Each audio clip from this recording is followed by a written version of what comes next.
Subscribe करें और bell दबाएं ताकि कोई खबर रह न जाए।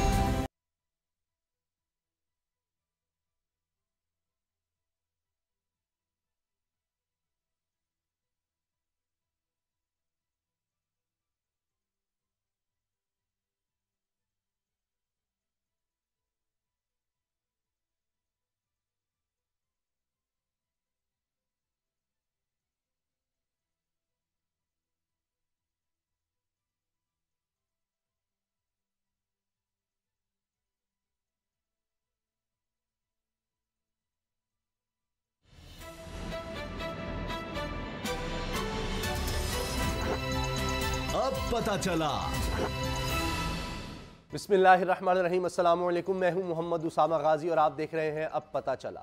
आज 25 दिसंबर है, बानी पाकिस्तान कायद आज़म मोहम्मद अली जिन्ना रहमतुल्लाह अलैह का यौम विलादत। वो अजीम रहनुमा जिनका एहसान हम पाकिस्तानी कभी नहीं उतार सकते। कायद आज़म रहमतुल्लाह अलैह तंजीम, इत्तेहाद और ईमान का एक ऐसा नुस्खा कीमिया बता गए हैं कि जिस पर अमल करके हम दुनिया में खोया हुआ अपना मकाम हासिल कर सकते हैं। लेकिन अफसोसनाक अमर यह है कि 72 साल गुजरने के बाद भी हर कोई दूसरे से पूछ रहा है कि ये वो पाकिस्तान है जिसका ख्वाब कायद आज़म ने देखा था। तंजीम की बात करें तो सिरे से नजर ही नहीं आती, अपने अपने मफादात के लिए गिरोह दिखाई देते हैं। अब तो इस्लामी नजरियाती कौंसिल इस बात पर गौर कर रही है कि पाकिस्तान में होने वाले एहतजाजों की क्या शरई हैसियत है, इसकी इजाजत है। हुकूमत हो या अपोजिशन, जिसके खिलाफ फैसला आता है वो इंसाफ पर सवाल उठाने लग जाता है। ढूंढ ढूंढ कर देख लें, इत्तेहाद नाम की कोई शय भी हम में नहीं पाई जाती। कोई सुबाइयत का कार्ड खेलने के चक्कर में है, कोई मजहबी कार्ड लिए फिरता है। जो लोग चीफ इलेक्शन कमिश्नर लगाने पर एक ना हो सके, वो किसी और बात में इत्तेहाद का मुजाहरा कैसे करें। रही बात ईमान की, इसका तो जिक्र ही ना करें। मिलावट, गिरा फरोशी, करप्शन, लाकानूनियत, नाजायज कब्जे और दूसरों का हक मारने में हमारा कोई सानी नहीं। दिल पर हाथ रखकर सोचिए, क्या ऐसे पाकिस्तान का ख्वाब देखा था हमारे अजदाद ने, बुजुर्गों ने, कायद आज़म ने? नहीं, बिल्कुल नहीं। कायद आज़म मोहतरम की तकारीर सुन लें। उनका मकसद रियासत, आइडियल मदीने की रियासत की तकलीफ थी। उन्होंने कुरान को पाकिस्तान का आइन करार दिया था, लेकिन अफसोस सद अफसोस कि इस तरफ सफ़र शुरू ही ना हो सका। आज इस अहम दिन पर हमें रिवायती अहद करने से बेहतर है कि अमली सफ़र का आगाज़ करें। हर पाकिस्तानी सिर्फ कायद के 3 अल्फाज अपनी ज़िंदगी में इत्तेहाद, ईमान, तंजीम शामिल कर ले तो यकीन मानिए पाकिस्तान वैसा बन जाएगा जैसा कायद आज़म रहमतुल्लाह अलैह चाहते थे। आज सबसे पहले हम इसी पर बात करेंगे। मेरे साथ मौजूद हैं असद खरल साहब, बाबर डोगर साहब। लेकिन पहले आज के अहम डेवलपमेंट्स और बिलखुसूस शहरियार अफरीदी साहब की जो प्रेस कॉन्फ्रेंस है उसका हवाला इस रिपोर्ट में। खरल साहब, आज जिस तरह कायद आज़म रहमतुल्लाह अलैह का यौम पैदाइश है, फिर उस एहसान को याद करने का दिन है, उस शख्स को याद करने का दिन है जिसने हमारे ऊपर ये बहुत बड़ा एहसान किया। और मैं आज पढ़ रहा था, सारा दिन मैं पढ़ता रहा कि किस तरह से उस वक्त साजिशें थीं, क्या क्या लोग उनके खिलाफ साजिशें कर रहे थे, किस तरह पाकिस्तान के बारे में कहा गया कि 6 महीने से ज़्यादा तो चल ही नहीं सका। जो पाकिस्तान को सरकारी ख़जाने में से पैसे मिलने थे वो रोके गए कि पाकिस्तान टूट जाए, पाकिस्तान ना रहे। फिर किस तरह से नक्शे में तब्दीली की गई और माउंटबेटन जो है वो खुद ये साजिश रचाता रहा। और अगर बरतानवी राज यहाँ से पहले चला जाता तो आज पाकिस्तान ना होता। और आज हमें इसका एहसास हो रहा है, जो हालात हम भारत में देख रहे हैं, तो एक एक बात कायद आज़म की सच हो गई। और वो बहुत से लोग जो उस वक्त भी कायद आज़म के खिलाफ बात करते थे कि नहीं ये सेकुलर इंडिया में शायद मुसलमानों की गुंजाइश होगी, आज हर रोज साबित हो रहा है। हर रोज एक वाकया नया भारत से ऐसा सामने आता है। मकबूजा कश्मीर को आप देख लें कि लगता है कि वाकई कायद आज़म ने जो कहा वो 100% दुरुस्त साबित हुआ। इस पे तो कोई शक ही नहीं है उसामा साहब, उन्होंने आज़ादी का तोहफा दिया, ये भी एक कायद का, उस पर भी शुक्रिया हम अदा करेंगे। 2 कौमी नज़रिया जो उनकी थ्योरी थी, नज़रिया था, वो सच साबित हुआ। भारतीय भी आज मान रहे हैं, पाकिस्तानी भारतीय मान रहे हैं। कायद आज़म जैसा चाहते थे पाकिस्तान, क्या ऐसा है? अभी की बात करें, क्या ऐसा है? जवाब मेरे ख्याल यकीनन आपका अक्सरियत में, हमारा बल्कि कंसेंसस होगा, नफ़ी में होगा। तंजीम, इत्तेहाद, ईमान, हमने कायद का पैगाम बुला दिया। मामला ये कि ये सब कुछ जो यहाँ पे हो रहा है, जो कायद का पाकिस्तान अगर नहीं है, इस पे तो हम इंडिया को ब्लेम नहीं कर सकते। जो उन्होंने हमें तोहफा दिया, वो जो 2 कौमी के मुसलमानों के साथ इम्तियाजी सलूक अकलीतों के साथ, वो भी साबित हो गया। तंजीम, इत्तेहाद, ईमान, ये जो उनका पैगाम था, ये मोदी ने तो हमें नहीं ये कहा कि सबक आप भूल जाएं, इसमें भी हमारा मैं आज मेरा दिल उसामा साहब खून के आंसू इसलिए रो रहा है कि 19 दिसंबर को जब मज़ार कायद पे मैं गया, 19 दिसंबर बरोज़ जुमातुल मुबारक। अच्छा। तो चाइना कटिंग तो कराची में हर जगह पे हो गई है।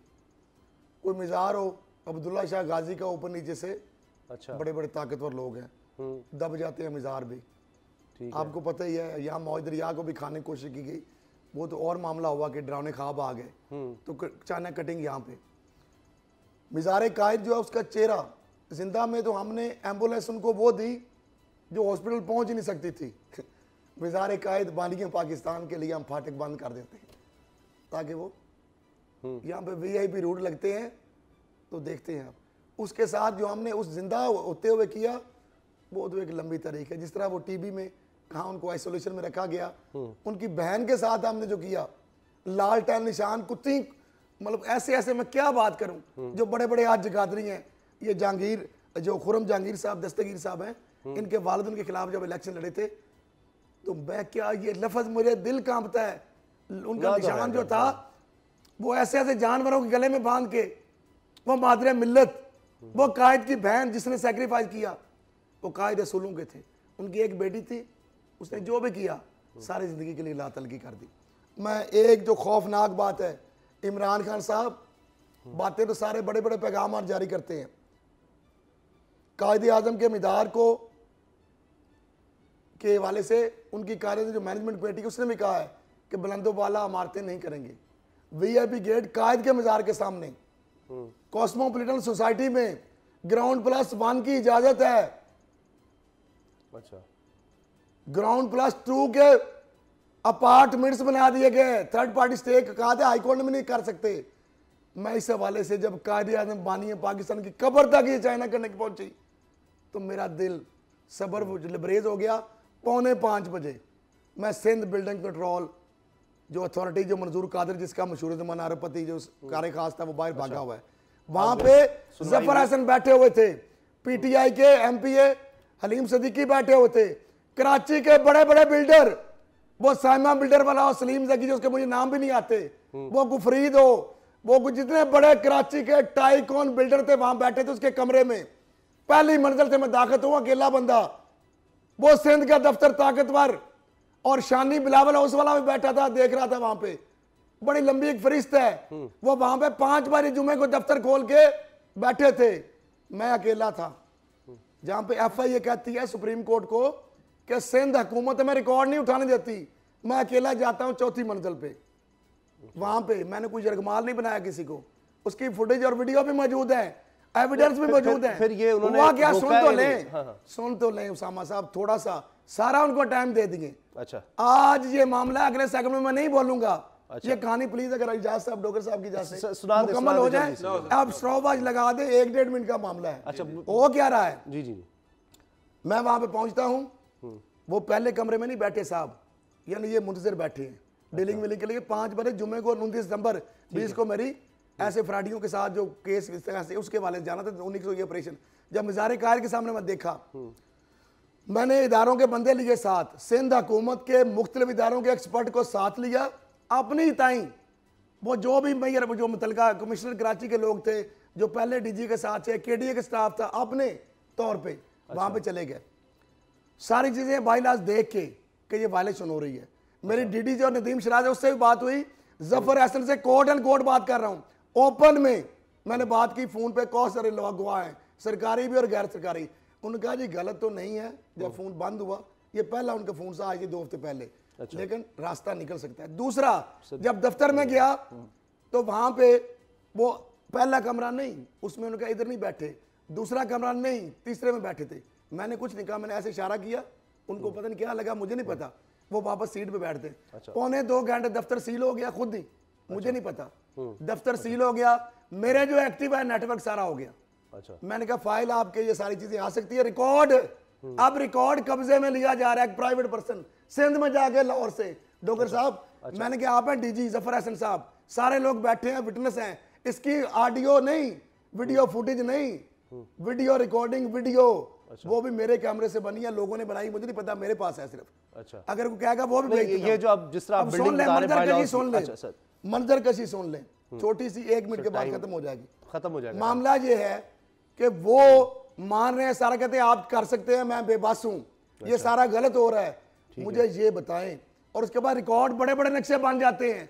मैंने कहा आप आज अथॉरिटी अपनी इस्माओ, आप डीजी हो, ठीक है, तो मेरा नेटवर्क, उसने कहा आपका नेटवर्क मेरे बंदे तक पहुंच गया, 2 मिनट में फाइल आ गई, रिकॉर्ड दे दिया। उसने कहा बात गलत है, मैं भी चाहता हूं। ठीक, तो मुझे इस बात पे यहाँ पे आ रहा हूं कि कायदे आजम की कब्र जो है उसके करीब चाइना कटिंग हो गई है, कब्र तक जड़ें फैल गई हैं। ठीक है, खुदा ने इस कब्र को बचा ले, बानी पाकिस्तान की ऊपर नीचे फिर ओवरहेड ब्रिज बनने पड़ेंगे, तो जब हमने सारी चीजें बना दी, मजार उसका छुपा देंगे, उसके बाद बहाना आ जाएगा कि जनाब अब रास्ता रुक गया है, क्योंकि आगे आपने प्लाजे खड़े कर दिए, प्लाजे खड़े कर दिए हैं, फिर अंडरपास बनाएंगे, ओवरहेड ब्रिज बनाएंगे, इस तरह ही होता और है, उसका मजार छुप जाएगा। चले, नहीं, मुझे खुदा उम्मीद के है लिए आप तसल्ली रखिए। इमरान खान साहब, नैब के नजम मिर्जा ने उस वक्त जुमे के दिन मेरी ब्रेक वजह हो जाएगी से सर, और कोई खबर 8 बजे तक दफ्तर खोल के बैठे रहे। बाबर डोगर साहब, 7 से 8 बजे साहब, पेपर नैब के ठीक, दफ्तर में बैठ के दिया। चले, बाबर डोगर क्या इस साहब, पे कुछ होगा? अच्छा, बाबर डोगर साहब आप ये बताएं चाइना कटक से रोका जा सके? ठीक, खरल साहब, हो गई बात। बाबर डोगर साहब, सवाल है मेरा, जो इंडिया में हम देख रहे हैं माहौल, ये हर साल बढ़ता रहा। अब ऐसे लग रहा है कि बिल्कुल इंडिया तो टूटने के करीब है। एक और पाकिस्तान वहां पर बनने वाला है, जिस तरह से 20 करोड़ मुसलमानों का वहां पर हाल किया जा रहा है। बिल्कुल उसामा साहब, कायदे आज़म का जो विजन था पाकिस्तान का, ये वाहिद दुनिया की मुल्क है जो एक नज़रिए के तहत बना कि पाकिस्तान इस्लाम के नाम पर बना, पहला दुनिया में इस्लामी मुल्क जो सिर्फ इस्लाम के नाम पर बना। इसके ऊपर आप कायदे के साथ हम क्या कर रहे हैं? आप तो इंडिया को ब्लेम नहीं कर सकते। आप इंडिया में हालात देख लें माइनॉरिटीज़ के, मुसलमानों के। आज जो इंडिया में कश्मीर में जो मुसलमानों के साथ हो रहा है, जो सारे इंडिया में मुसलमानों के साथ हो रहा है, तो उसके बाद हमें खुदा का शुक्र अदा करना चाहिए कि हम एक इंडिपेंडेंट स्टेट में रह रहे हैं। लेकिन मैं आपको 11 अगस्त 1947 की कायदे आज़म की तकरीर जो थी, पहली असम्बली से जो उनकी कॉन्स्टिट्यूएंट असम्बली से जो तकरीर थी, उस समय वो उस वक्त ये कह रहे हैं कि इस असम्बली में हमने अहद करना है कि मुल्क में लॉ एंड ऑर्डर जो है उसको ठीक करना है, ताकि तमाम शहरी जो है उनको बराबर के हकूक़ हासिल हों। आप आज देख लें कि क्या बराबर के हकूक़ हासिल हैं। उसके बाद वो आगे कहते हैं कि इस मुल्क से करप्शन को ख़त्म करना है, करप्शन का खात्मा करना है, ये इस असम्बली का काम है। आज 70 साल हो गए हैं, आज भी करप्शन के ख़त्म होने की बातें हो रही हैं। उसके बाद उन्होंने कहा जी नेपोटिज्म, अकबरा परवी को ख़त्म करना है। आज आप देख लें अकबरा परवी जो है अरूज पर है, ब्लैक मार्केटिंग को ख़त्म करना है। उसामा साहब, जो बातें आज से 70 साल पहले उन्होंने जो सोची थी, जो उन्होंने ख्वाब देखा था कि ये पाकिस्तान, इसमें अकबरा परवी नहीं होगी, रिश्वतस्तानी नहीं होगी, इसमें करप्शन नहीं होगी, इसमें तमाम लोगों के हकूक बराबर होंगे। आज हम रो रहे हैं कि यहाँ पर कई पाकिस्तान है, अमीर का पाकिस्तान कुछ और है, गरीब का पाकिस्तान कुछ और है, मिडिल क्लास का पाकिस्तान कुछ और है। आज रियासत मदीना की तो बातें हो रही हैं, लेकिन रियासत मदीना वाली मिसाल कोई नहीं है। आज आम आदमी जो है उसको तो खाने की रोटी नहीं मिल रही, उसको 2 नवाले नहीं मिल रहे, उसको रोजगार नहीं मिल रहा, उसके बच्चों को तालीम नहीं मिल रही, उसके बच्चों को इलाज नहीं मिल रहा। और दूसरी तरफ एक तबका है जो अरबों रुपया लूटा है उसने, अब बेबस हैं, उनके सामने अदालतें बेबस हैं, उनके सामने हुकूमत बेबस है, पाकिस्तान सारे अदालत। अच्छा, क्या बानी पाकिस्तान के मज़ार को चाइना कटिंग से रोक सकता है? देखा था पाकिस्तान में ऐसा पाकिस्तान चाह रहे थे, वो पाकिस्तान चाह रहे थे, जो गाइडलाइन है वो उन्होंने दी थी। अच्छा, आज भी हम उन्हीं चीजों को रो रहे हैं 70 साल के बाद, उस वक्त वो सोच रहे थे। अच्छा, कानून की हुक्मरानी की बात की है, अब तो चैन से रहने दें उसको यार। खरल साहब, कानून की हुक्मरानी की जब बात आती है तो आज एक बहुत बड़ा केस सामने है। कल उसका फैसला आया, जमानत पर रिहाई मिली राना सनाउल्लाह साहब को। पाकिस्तान की तारीख का ये अनोखा वाक़या है कि 15 से 20 किलो हेरोइन बरामद होती है, उसके बाद हाई कोर्ट से ज़मानत होती है। आज आखिरकार मौसूफ शहर आफरीदी साहब मीडिया में आए और उन्होंने कहा कि मैं घबराने वाला नहीं, डरने वाला नहीं, मैं अपनी बात पर कायम हूँ। उन्होंने यहाँ तक कहा कि मैंने वीडियो का नहीं, फुटेज का जिक्र किया था। फुटेज डिफेंस काउंसिल भी कह रही है कि जी फुटेज है, वो उसी पर बेस कर रही है। वो कह रहे हैं जी हम सारे कानून दे रहे हैं। अभी एनएफ का मैं देख रहा था, बयान चल रहा था अभी ब्रेकिंग में, वो कह रहे हैं कि जनाब हम तो डे टू डे हियरिंग चाहते हैं, सबूत हमारे पास है, हम हर चीज़ देंगे, ट्रायल तो शुरू हो। वो कहते हैं जी जो डिफेंस है यानी दिफा में जो लोग आ रहे हैं वकील, उनकी वजह से, राणा सनाउल्लाह के वकीलों की वजह से डिले हो रहा है। यहाँ पर जो राणा सनाउल्लाह साहब के वकला ने कहा कि जनाब उनका ट्रायल इन्होंने दिया जा रहा, खैर उनकी जमानत हो गई। अब आपको क्या लगता है खरल साहब, कौन सही है इसमें? शहर अफरीदी के बारे में कहा गया, आज मरीम औरंगजेब साहब ने कहा जी आप इस्तीफा दे दें, आप ये क्यों कस्में खाते रहे, बातें क्यों करते रहे। शहर अफरीदी कहते हैं जी मैंने तो खुद देखा है, जो मेरे सामने एविडेंस था और मैं उसको देखकर बात कर रहा हूं, मुझे जो कुछ इदारों की तरफ से बताया गया मैंने खुद देखा, मैं उस पर बात कर रहा हूं। तो अब क्या होगा, वो तो कह रहे हैं जी हम अदालतों का एहतराम करते हैं, आइंदा एक फ्लड गेट खुल जाएगा कि आप तो कहते हैं जी किलो से ज्यादा हेरोइन हो तो बंदे की जमानत नहीं हो सकती। यहां तो हो गई। उसामा साहब, मुझे एक सवाल है और इसका जवाब मेरे से ज़्यादा डोगर साहब बच्चा दे सकते हैं। मैं सिर्फ सवाल एक सामने रखना होता है और पूरी कौम के सामने कोई बात नहीं करूँगा, आगे उनके पास टर्न दीजिएगा। क्या आज पाकिस्तान के अंदर कोई ऐसी हैसियत है कि बानी पाकिस्तान की कब्र को चाइना कटिंग से बचा सकती है? मुराद सईद को भी इसके वाक़े का पता है, उनके पास वो वीडियो भी मौजूद है, फुटेज वाली नहीं वीडियो। हलीम सिद्दीकी उनके PTA के MP वहाँ पर विटनेस है। बड़े बड़े माफिया जो रात को पहुँच गए, सुबह मोमिन पिक भी पहुँच गए, जिनको सदका खरात मुस्तक समझ के उनका बिल भी पे किया, वो रिकॉर्ड पे है। वो सिर्फ यही कह रहे तंग ना करो। मैं क्यों? अरबों रुपया खा गए। मुझे सिर्फ सवाल यह है, क्या पाकिस्तान के अंदर आज कोई ऐसी शख्सियत है जो बानी पाकिस्तान के गैर कानूनी चाइना कटिंग, जो कि सोसाइटी अगर वन मेरी अच्छा सवाल रखे, मैं आगे डॉक्टर साहब के पास मुझे नहीं पता, वो पहले मुझे सिर्फ मेरा सवाल है, वो नहीं है मुझे, मेरा रोना सिर्फ एक है। क्या सारे एडमिट भी कर रहे हैं मेरे सामने, मान रहे हैं, रिकॉर्डिंग मौजूद है, मौजूद भी लोग वहां पे बैठे हैं, विटनेस भी है, मैं दिखा भी दूंगा कल वीडियो करके आएंगे। मुझे सिर्फ सवाल एक है, क्या बानी पाकिस्तान के मिजार को जो जड़ें उसके कब्र तक पहुंचेंगी? क्या इस वक्त गवर्नर इमरान इस्माइल, इस वक्त चीफ मिनिस्टर सिंध, इस वक्त chief justice of Pakistan justice Gulzar साहब, और बड़ा उन्होंने कराची में बड़ा इशूज लिया अपने, मैं इसे एंडोर्स करता हूँ और यकीनन मुझे उम्मीद है ऑफिसर कि शायद केस पहला 100 मोट उनका यहाँ से आगाज हो जाएगा, मैं उनको चीजें एविडेंस भेज दूंगा।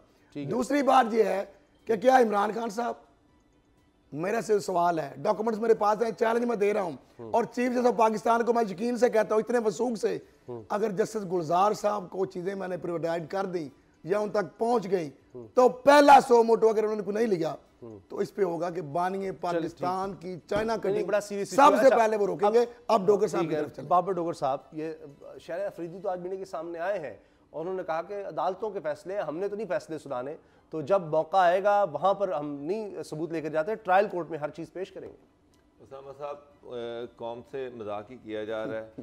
पहले उन्होंने खुद प्रेस कॉन्फ्रेंस की, उसमें उन्होंने कहा जी कि हमारे पास चले फुटेज है या वीडियो है, दोनों एक ही चीज़ें हैं, वो फुटेज ही पेश कर देते, इन्होंने वो फुटेज भी पेश नहीं की। वो कह रहे हैं वही कैमरे, अब जी जो डिफेंस कह रही है कि जनाब ये देखें ना CCTV कैमरे जो लगे हुए हैं सड़कों पर, गालिबन उसी का हवाला दे रहे थे कि उसमें मौजूद है, हम किस तरह उनको देख रहे थे, रेकी कर रहे थे, सारा कुछ देख रहे थे, उनको नोट किया जा रहा था, उसके बाद फिर ये छापा मारा गया। इनके पास कोई एविडेंस नहीं है कि राना सना वहां पर मंशियात की स्मगलिंग कर रहा था। सर वो कहते हैं हमने खुद, वो शरीफ कहते हैं मैंने अपनी आंखों से देखी है हेरोइन। और नवाज शरीफ कहता है कि मुल्ज़िम इतना बेवकूफ बंदा, चोर भी कहता है अपने नाम पे प्रॉपर्टी रखता है, राना सनाउल्लाह अपनी गाड़ी में नहीं भी रख के ले जाते।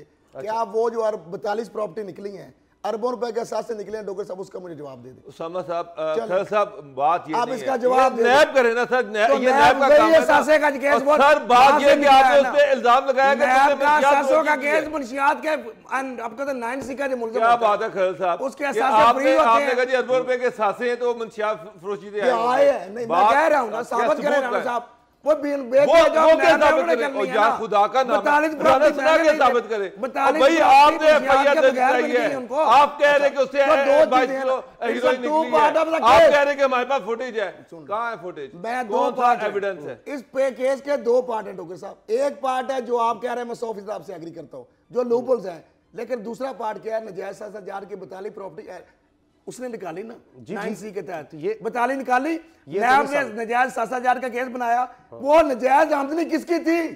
राणा साहब बता देना जरा, अगर उसमें कोई लूप होल्स हो गए हैं, मुझे आप जवाब दे दें, उनका वकील जवाब दे। साबित नहीं होता कि वो ड्रग्स की कमाई आप कर दें कि वो इनोसेंट के लोग ऊपर से पैसे बरस रहे थे, वो लोग अपनी गाड़ी में पिछली की गाड़ी में, अगली गाड़ी में तो राणा ही हो गया ना। अपनी अगर प्रोटेक्शन में भी जा रहे हैं, कुछ जरूरी है कि आपकी जेब से बरामद हो।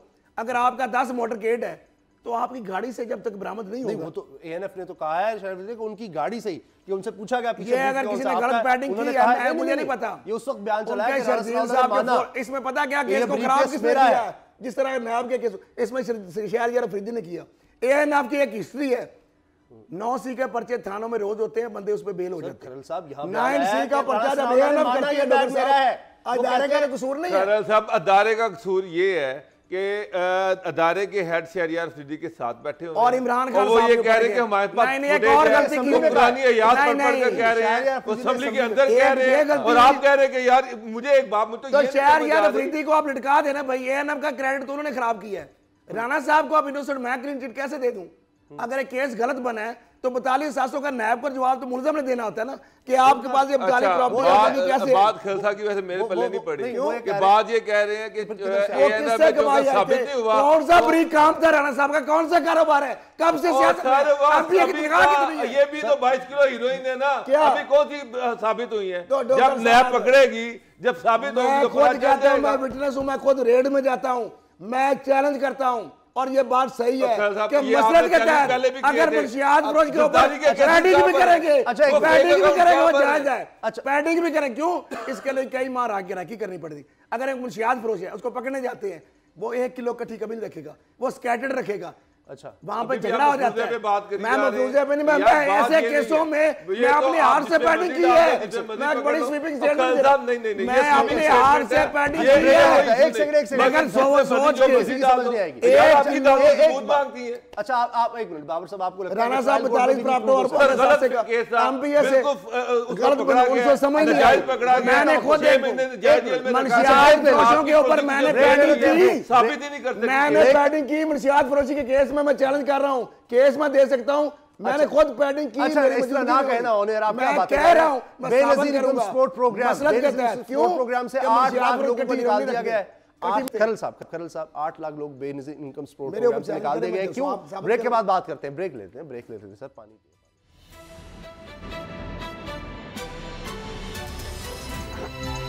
अब पता चला।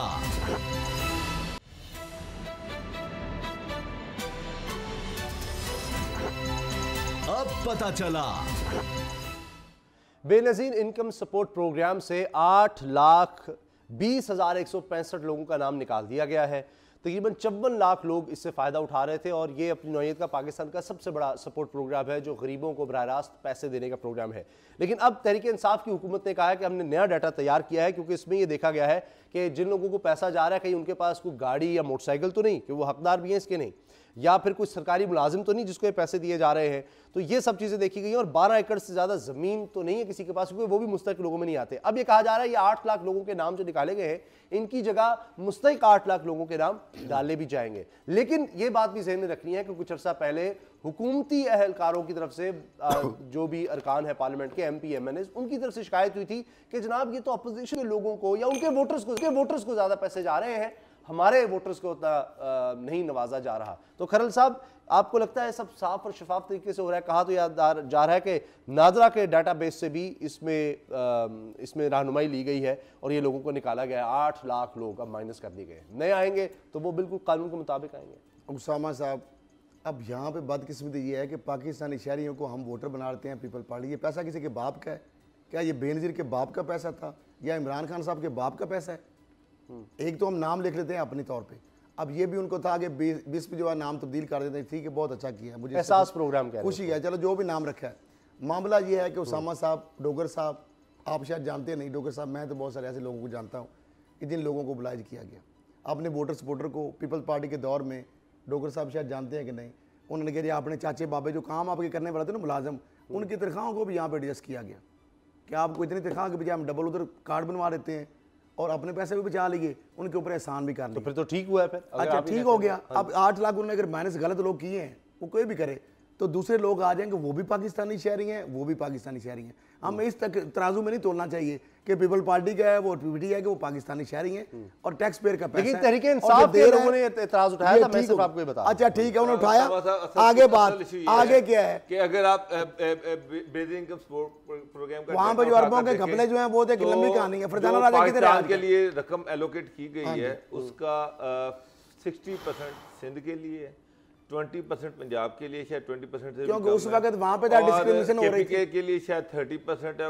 10% बलूचिस्तान के लिए। इशू ये उल्टी है कि गंगा है। उस वक्त सिंध यानी में आबादी ज्यादा इधर है। गवर्नमेंट थी, हाँ जी। तो इंटीरियर सिंध में सबसे ज्यादा बेनिफिशियरी है उसके। वोटों के लिए उसके ब्राइब के बाद तौर पे। पंजाब में अगर आप देखें तो पंजाब में जो 20% है वो सारे का सारा साउथ पंजाब में लगा है, गिला जहाँ के साथ पर दिया। उनके अपने एमपीएस और एमएनए इलेक्ट हुए थे और सारा पैसा उनको दिया गया। यहाँ तक अब आप डाटा निकालेंगे डोगर साहब का। आपको सेंट्रल पंजाब और अपर मैं पंजाब एक बढ़िया हम डाटा में और बताऊं, इन्फॉर्मेशन बता रहा हूँ या जिन हलकों में सुन ले, ऐसे ऐसे हल्के जहाँ पे पीपल्स पार्टी के एमएनए एमपीए थे ना, वो पंजाब में सिंध में, उनका डाटा भी निकाल लें, वहां पे सिर्फ गया है ये, वो भी जितना ताकतवर था अब तो निकाल हिसाब दिया मुताबिक दूसरा।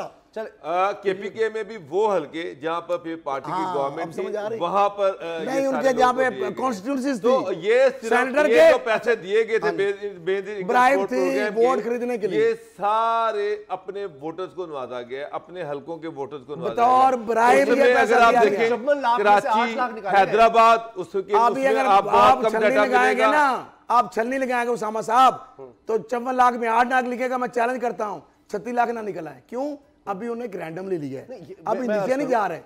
लेकिन उसामा साहब, मैं उसमें एक चीज मैं आपको बता दूं, गुर्बत का यहाँ ये जो छलनी भी लगी गुर्बत है तो ना, मिट्टी कितने अब गए, आप थार में अब कितने आप गए? देखेंगे थार और मिट्टी में कितने कि गए? ये सारा पैसा हाँ जी। जो पीटीआई क्योंकि वो के उनके लोग वोटर हैं, सपोर्ट जो में उनके वोटर्स हैं, जो उनके अभी सपोर्टर्स हैं, ऐसे अब ये जाएगा। उनको बांटा जाएगा। बिल्कुल ठीक है, इसमें भी ऐसे ही होता है हमेशा। रैंडम कोई सर्वे नहीं किया ऐसे ही है। जाएगा। वो जो इनके एमएनए जो है, तकलीफ क्या है, साउथ पंजाब में पीटीआई जीती है, कोई और पार्टी तो नहीं जीती। सबसे ज्यादा एमएनए और एमपीएस इनके वहां डॉक्टर से हैं। साहब, और थार में सबसे कितना गया ज्यादा- पैसा? वहां थार में पर कितना सबसे गया है? ज्यादा जो है, सबसे ज्यादा वहां पे सबसे है। ज्यादा जो सबसे है ज्यादा वो वहां पे वहां है। पर एलोकेशन हुई है पंजाब में। अभी भी सेंट्रल पंजाब से तो पीएमएलएन है, साउथ पंजाब से पार्टी के जो एमएनए थे उन्होंने बांटा।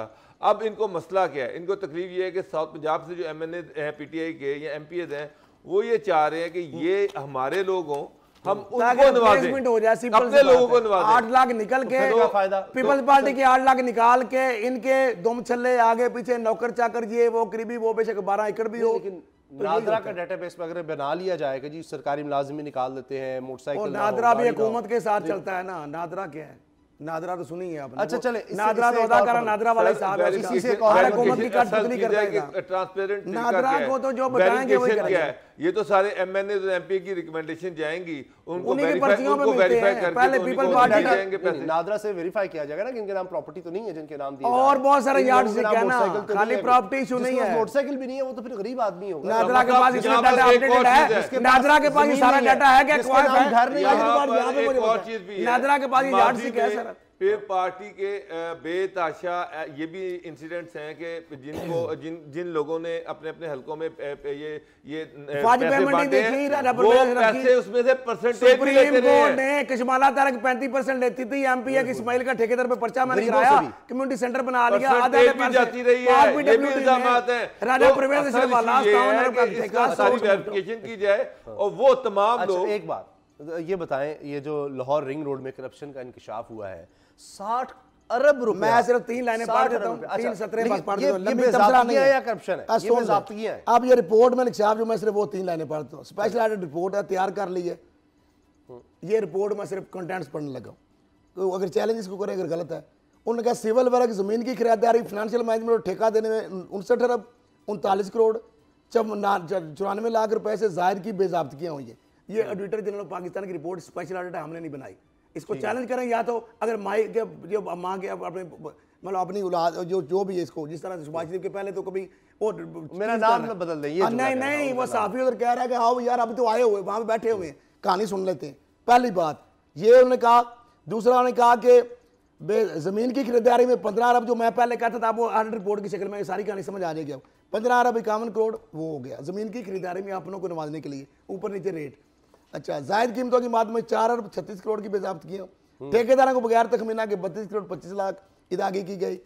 पैमाइशों का रिकॉर्ड ना रखने के बावजूद 33 करोड़ 72 लाख रुपए। सेंट्रल लूप के डिजाइन में तब्दीली के लिए 65 करोड़ 67 लाख रुपए इजाफी अदा किए गए। इसकी रिपोर्ट में तैयार करने के लिए 8 करोड़ इसकी रिपोर्ट तैयार करने के लिए 8 करोड़ 4 लाख रुपए बिलाजवद अदा किए गए। कंपाउंड इंटरेस्ट की माद में 44 करोड़ 45 लाख रुपए अदा किए गए। इस तरह 42 अरब 38 करोड़ की अदायगियों की कोई दस्तावेजी सबूत ही नहीं है। महकमा मुआसलात ऑडिटर जनरल पाकिस्तान, ये इंडिया का नहीं कह रहा, एक कॉन्स्टिट्यूशनल पोस्ट है, वो रिपोर्ट मौजूद है हमारे पास, उसका तर्जमा सिर्फ क्रक्स मैंने पढ़ा है, इसमें अपना मेरा जुमरा नौका नहीं है। ने 2006 से 16 के दौरान, जो किसकी हुकूमती पंजाब में और मरकज में के दौरान रिंग रोड की तमीर पर आने वाली लागत की स्पेशल इंटर ऑडिट रिपोर्ट जो अभी आएगा, खुलेगा, जो कमीशन बना रहा है, जिसको कहते हैं ना जो उसकी हुसैन असगर की सरबराही में पब्लिक अकाउंट्स कमेटी में जाना है जी, इसने तैयार की, जिसकी पब्लिक अकाउंट कमेटी में पेश कर दिया गया। आइंदा इजलास में इस पर तफसीली ब्रीफिंग। और पब्लिक अकाउंट कमेटी के चेयरमैन कौन है? नून लीग के अब राना साहब आ गए। तो इसके बाद मैं आगे क्या रिपोर्ट मौजूद है, बाबर साहब कार्रवाई जब हो जाएगी तो फिर मैं बता दीजिएगा, मैं मुंतज़िर रहूंगा। इधर हमजा शहबाज बन रहे हैं, अगर बनेंगे तो वो बनेंगे, अभी तक तो नहीं बने, तो ये वही बेताशा जो मामला था ये लटके हुए हैं, तो वो आगे ठीक कर देंगे कि ये तो आई है रिंग रोड की रिपोर्ट। इसके साथ आप जो मुल्तान में इन्होंने बनाई थी मेट्रो, उसका भी ऑडिट पैराज हैं अरबों रुपए के, वो भी फंसे हुए हैं। लाहौर मेट्रो के अरबों रुपए के अच्छा, मैं थोड़ा सा एक बड़ा और करूं सर, ये अरबों रुपए के जो पैराज हैं। अब मुझे एक बात बताएं, अगर यहाँ पर हमजा शहबाज होते हैं चेयरमैन पीएससी, तो मुझे एक बात बताएं, तो फिर उनके पास इतनी ताकत होती है, हाँ पब्लिक अकाउंट कमेटी के पास इख्तियार है ना, वो उसको सेटल करवा दे, अदालत में जा सकते हैं। अदालत नहीं भाई, अदालत नहीं, असेंबली की कार्रवाई में अदालत नहीं आ सकती।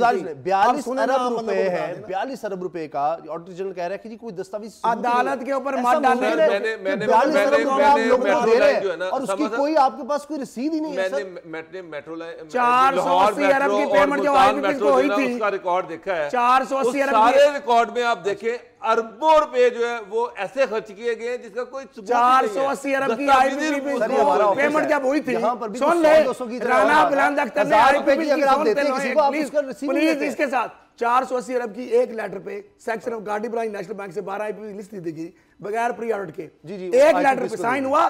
190 अरब की निकाली, राणा बुलंद ने घर गया, 100 अरब का इसके अंदर रिंग रोड में मेरे पास सबूत है, मैं प्रूव कर, इसके अलावा मेरे पास सबूत है। ब्रेक के बाद 150 अरब का मैं निकाल सकता हूं। बात करेंगे, नैब को सुप्रीम कोर्ट कोई इदारा मांगेगा, मेरे पास मौजूद है। ठीक है, 100 अरब चीफ इलेक्शन कमिश्नर की तैनाती और इलेक्शन कमीशन की तैनाती पर ब्रेक के बाद बात।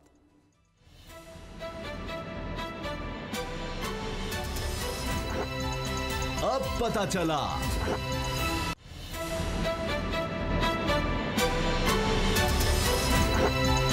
अब पता चला अब पता चला का आप कल का प्रोग्राम निकालकर यूट्यूब पर भी देख सकते हैं और उसमें बाबर डोगर साहब ने जो खबर दी थी, खबर ब्रेक की थी, हूबहू आज वही कुछ हुआ। कल इन्होंने कह दिया बाबर डोगर साहब ने कि जो पार्लिमानी पैनल का इजलास हो रहा है इलेक्शन कमीशन में तैनातियों के लिए वो बेनतीजा रहेगा। आज वही खबर आ गई कि इजलास हुआ, बेनतीजा रहा। लेकिन साथ ही बाबर डोगर साहब ने अब एक और पेशगोई की थी कि 30 दिसंबर को अगला इजलास होगा। अब खबर यही आई कि 30 दिसंबर को अगला इजलास होना है और कहा जा रहा है कि वो आखिरी इजलास होगा। बाबर डोगर साहब ये कह चुके हैं कि उसमें फैसला हो जाएगा तैनातियों का, 3 तैनाती चीफ इलेक्शन कमिश्नर की और 2 अरकान की, सूबाई अरकान की। तो बाबर डोगर साहब मैं मुझे बता दें, राज मैं नहीं खोलूंगा। अच्छा, इनके पास वो सारी चीजें जो चुआ रिपोर्टें मैं बता रहा हूँ। हाँ, बाबर डोगर साहब 2 चीजें बताते हैं। नवाज शरीफ का जितना मैंने उन्होंने बताया और मरियम साहिबा का, वो एक चीज भी ऊपर नीचे हुई नहीं हुई। आपके मुंह में पानी जरूर डालने गिरती थी बहुत सारे लोगों में। यार इतने तो बंदे जो है ना, कुछ खुराक जितने भी हो, चले बाहर जी, वो बाहर लोग खा लेते थे। नहीं, बाबर डोगर साहब की रिपोर्टां पक्की है, सुन लो। अच्छा, ये जो बाबर डोगर साहब बात है, मैं वो ये नहीं बता रहा। इलेक्शन कमीशन जहाँ पे भी जो लोग जिन्होंने ये काम करना है ना, ये जो उन्होंने करना है, जो वो ड्राफ्ट बनाते मगर या जो वो सोचते हैं, अब मैं सवाल कर रहा हूं बाबर साहब से, उनकी खबर पक्की सच साबित हुई है, वो शेयर हो जाता है, सुन ले, शेयर हो जाता है पहले इनसे शायद मुशावरत भी होती है, डिस्कशन में भी आती है। तो मसला ये मैं नाम नहीं बताऊंगा क्योंकि वो तो गद्दारी है। आप बता देना, ये मुझे बता दें। नहीं कि जो बता रहे हैं, जो बहुत सारे दोस्त इनकी हर जगह मैं इनको मान जाऊं, लाला इनकी रिपोर्ट जो इस हवाले से है ना, वो आप समझिए कि ऐसे ही है जैसे बिल्कुल ये कहते हैं। हाँ, रिपोर्टें पकी हैं। बाबर साहब की खबर ये थी कि जी डेडलॉक बरकरार रहेगा, वो बरकरार है। लेकिन अभी आप कैसे कह सकते हैं कि जी अगली मुलाकात में सही हो जाएगा? मैं ये मानता हूं कि पूछे, ये बताएंगे, मैं पूछ रहा हूं, जितना बताना चाहें। मुस्लिम लीग नून के जो रहनुमा कमेटी के रुकन है मुशाहिदुल्लाह साहब, वो बड़े सख्त तनकीद करते हैं तहरीक इंसाफ पर, लेकिन उन्होंने इशारा दिया है कि कुछ पेशरफ्त हुई है, बड़ा पॉजिटिव उनका जेस्चर था। लेकिन अभी तक तो जो बाबर याकूब साहब का नाम है, सब कह रहे हैं जी बड़े ऑनेस्ट आदमी है, हुकूमत की तरफ से नाम दिया गया या दीगर जो नाम आए, वो तो नाम सुनना पसंद नहीं कर रही ऑपोजिशन। तो फिर कैसे एक ही मुलाकात में कैसे हो जाएगा? अब तक नहीं हुआ, अगली मुलाकात में हो जाएगा। समझा, मैंने कल भी आपसे कहा था कि अल्टीमेटली नाम जो है वो बाबर याकूब का ही फाइनल होना है। नून लीग को अब रिजर्वेशन वो कहते हैं और चंगे रह जाए, वो रिजर्वेशन जो है वो दूर हो रही हैं। नून लीग और पीटीआई का एक डेलीगेशन जो है वो सऊदी अरब गया हुआ है ऑफिशियल टूर पर। पीटीआई की तरफ से स्पीकर नेशनल असम्बली और नून लीग की तरफ से राना तनवीर जो है इस वक्त नून लीग की डिसीजन मेकिंग में अहम रोल प्ले कर रहे हैं। राना ये जो जितनी भी डेवलपमेंट्स चल रही हैं इसमें अहम रोल है राना तनवीर का। तो जो मैं आपको बता रहा हूँ कि राना तनवीर जो है वो आलमोस्ट डिसाइड कर चुके हुए हैं बाबर यकूब का नाम। मैंने आपसे कल कहा था कि जो कल मीटिंग हो रही है इसमें कोई फैसला नहीं होगा, क्योंकि राना तनवीर जो आ रहे हैं 28 तारीख को, 30 को दोबारा इजलास होगा और उसमें अल्टीमेटली बाबर यकूब का नाम दिया जाएगा और उसी की अप्रूवल होगी, ये डिसाइडेड है।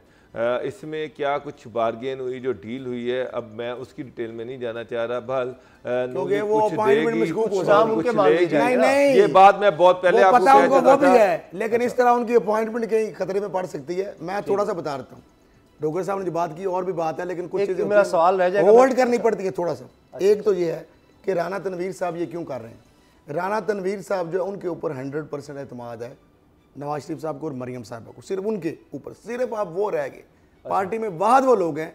और इसी वजह से सुन लेना, उसी वजह से पब्लिक अकाउंट कमेटी का चेयरमैन पहले उनको बुलाया गया, बना दिया गया, यानी ऑफिशियली। अब ये डोगर साहब जो बता रहे हैं अगली बातों का भी उनको पता है और उसके लिए एम्बेरसमेंट क्रिएट हो सकती है। मैं आपको बताऊँ, इनमें सज्जे भी खाना तो खब्बी मारना, वो इनकार करते रहेंगे जब पीपल पार्टी को उनको समझ नहीं है ये खिलाड़ी हैं, वो अभी अनाड़ी हैं इमरान खान साहब, वो एकदम से कहेंगे, वो एहतजाज करते रहेंगे, अचानक से सरप्राइज आ जाएगा क्योंकि देखिए इन्होंने नाम दिया था ना, ये लिया। अच्छा, समझ रहे हैं, इनको मामू बना दिया जाएगा। बाबर यकूब साहब भी फाइनल होंगे, लेकिन मैं थोड़ा सा ये करके उनकी अब मशकूक भी हो सकती है, इससे आगे मैं नहीं जाना चाहता। ठीक है, अच्छा ये बताएं सर, वो फाइनल हो चुके हैं। मैं आपको ये बता रहा हूं अल्टीमेटली बाबर यकूब का नाम पीएमएलएन जो है वो फाइनल कर चुकी है, लेकिन अनाउंस नहीं करेगी, बल्कि अभी रिपोर्ट करेगी, इंतजार करेगी जब पीपल पार्टी पक्की हो जाएगी ना। सर जाहिर है, जब नाम दिया है ना, पक्की तो हो ही जाएगी, बाद में झूठन ना लेना, हलफ लेंगे, वो पक्का कर रहे हैं कि इमरान खान साहब बाकी नाम भी हो जाएंगे, बाकी तो नाम भी हो जाएंगे। 30 को बाकी नाम भी फाइनल हो जाएंगे। असल इशू जो है वो चीफ इलेक्शन, बाकी सारी चीजें बात की है ना, तो पहले से ऑलरेडी सेटल्ड है। असल इशू इमरान खान साहब के यू टर्न के खौफ की वजह से वो जान के एहतजाज कर रहे हैं, आखिरी पेश और अचानक से जी पेश कोई नहीं, फैक्ट्स हैं, हम नजूमी नहीं, हम तो फैक्ट्स हमारे पास है, वो बताते चले। लेकिन एक बड़ा मुश्किल है काम कि जो तीनों जमातों बड़ी पीपल्स पार्टी, नून लीग और तहरीक इंसाफ है, उनके फॉरेन फंडिंग का क्या बनेगा? सारों को अपने बेनिफिट मिल रहे हैं, अपनी मर्जी की बाहर चले गए, खत्म हो जाएगा केस बाबर साहब, वो केसेस तीनों के खत्म हो जाएंगे, उसमें कुछ भी नहीं निकलेगा क्योंकि सारे मरेंगे, सारे इसीलिए फिर तायनातियां भी बड़े अफवाह तफहीम से हो जाएंगी। अब देखते हैं 30 दिसंबर को क्या होता है। प्रोग्राम देखने का बहुत शुक्रिया, दुआ में याद रखिएगा, इजाजत दीजिए, अल्लाह हाफिज।